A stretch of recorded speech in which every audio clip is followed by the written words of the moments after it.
Hello, good morning. কেমন আছো তোমরা সবাই? চলে এসেছি নতুন আরও একটি ব্লগ নিয়ে। এটা হচ্ছে শনিবারের ভিডিও, মানে আমার দিদিভাইয়ের বাড়ির পঞ্চম দিন। তো সেদিন কি করলাম কি করিনি সবই শেয়ার করব। মানে সকাল সকাল উঠে গেছি, মানে আমি রোজই বলি এই কথাটা, আমি আদৌ সকালে উঠি না। আর এই যে দেখো আমার ঠোঁট ফুলে ঢোল গোবিন্দর মতো হয়ে গেছে, মানে জ্বর ঠোসা হয়েছে এসিতে ঘুমিয়ে। আমি তো প্রত্যেক ভিডিওতেই একই কথা বলে যাচ্ছি। আর সত্যি বলতে এখানে আসার পর থেকে তেমন ইন্টারেস্টিং কিছু হচ্ছে না যেটা তোমাদের সাথে শেয়ার করব। রোজকার কাজবাজ এটুকুই। তো যাই হোক, সকালবেলা উঠে ভাত খেয়ে নিলাম, খাওয়া দাওয়া করে চলে এলাম একটু টুকটাক কাজ করতে। চাল ধুতে এসেছিলাম, যেহেতু কল চিপে চাল ঠাল ধুতে হয়, এগুলো তো আর প্রেগনেন্সির সময় করা যায় না, সেই কারণে আমি করে দিচ্ছি। আর আমাকে যেটুকু বলা হয় আমি সেটুকুই করি। আমি আবার ঢ্যাঁড়স কোম্পানি, তো বুঝতেই পারছো। তো আমাকে যা যা বলে দিচ্ছিলো যে চাল ধুয়ে দে বা এটা করে দে, সেগুলো আমি ওর সাহায্য করছিলাম। আর ও টুকটাক বেশিরভাগ কাজটাই ওই করছিল।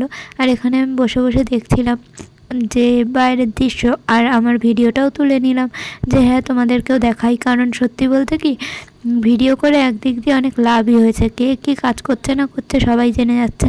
মানে যারা ভাবে আমি খুব করে কোনো কাজ করি না, তারাও জেনে যাচ্ছে যে আমি কাজ করি। তো যাই হোক, চাল বসিয়ে দিয়ে স্নান করে এলাম, মানে ভাত হচ্ছে এদিকে। আর আমি এসে একটু আমার থোবড়াটাও দেখিয়ে দিলাম, এই দেখো ভাত ফুটে গেছে, মানে ভাত হচ্ছে। আর আমি দেখতে পেলাম বাইরে নেমেছে বৃষ্টি। আর কদিন ধরেই টুকটাক বৃষ্টি হচ্ছে, খুব বেশি না হলেও একটু একটু হচ্ছে, কিছুক্ষণ আবার থেমে যাচ্ছে। তো বেশ বৃষ্টি নামা শুরু হয়েছে। মনে হচ্ছিলো যে যদি ভিজতে পারতাম। তারপরেই মাথায় এলো আমার তো ঠান্ডা লেগেছে, বৃষ্টি ভিজলে তো জ্বরই চলে আসবে। তো যাই হোক, আমি ওদিক থেকে এদিকে দেখতে এলাম যে আম পড়েছে নাকি। বৃষ্টি হচ্ছে, আম পড়ার তো কথা, কিন্তু আম পড়েনি, কারণ হাওয়া দিচ্ছে না। তো তারপর চলে এলাম ওই পাশের ঘরে, মানে যেটা দিদিভাইয়ের শ্বশুর শাশুড়ির ঘর। সেখান দিয়ে বাইরের বেশ সুন্দর দৃশ্য দেখা যাচ্ছিলো। আমি একটু হাত বাড়িয়ে বৃষ্টি উপভোগ করলাম, কারণ ভিজতে তো পারবো না, এভাবেই একটু মন পোষাতে হবে। ছোটোবেলায় কত বৃষ্টি ভিজেছি, স্কুল লাইফে তো ভিজে ভিজে বাড়ি আসতাম ছাতা ব্যাগে রেখে দিয়ে।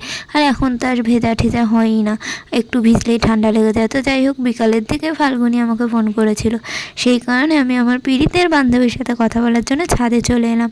ছাদে এসে কথা বলছি, তাও শোনা যাচ্ছে না, এখানে নেটওয়ার্কের এত প্রবলেম কি বলবো, কিচ্ছু শোনা যায় না কেউ ফোন করলে। তারপর তো একটু ছাদের আশেপাশের দৃশ্য দেখে চারিদিকটা তুলে চলে এসেছি। কেউ জানেও না যে আমি ওদের বাড়ির ছাদে উঠেছি কবে।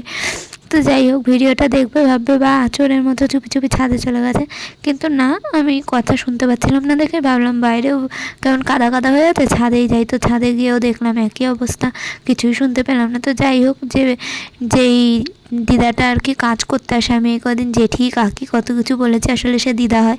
তো দিদাটা কাজ করতে আসে, তার জন্যে এখানে আমি চা করে নিচ্ছি। আর সেদিন আমি বাতাসা দিয়ে চা করেছিলাম, হলুদ রঙের বাতাসা।